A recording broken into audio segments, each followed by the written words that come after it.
Hey guys, and welcome back to the Tutorial Millennial channel. In this video, I will be showing you guys how you can compile videos on Snapchat without any other editing apps. So click on this icon above the music icon over here. It is called the timeline. You can either record as sound or you can choose videos from your gallery, which I'm going to do. So select the gallery button over here.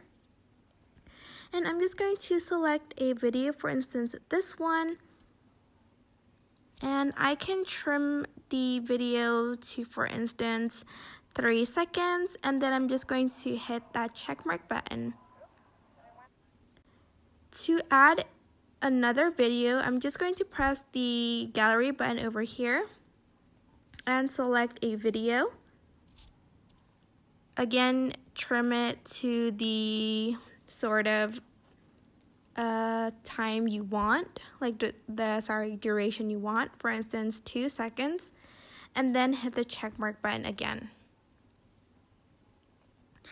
And once you're done, you're just going to hit the check mark button over here, and you can either share it or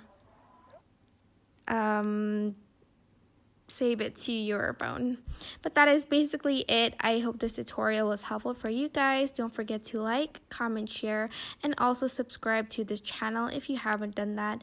If you have any questions, just leave it in the comment section down below and I will try my best to answer them all. Thank you so much for watching. Bye.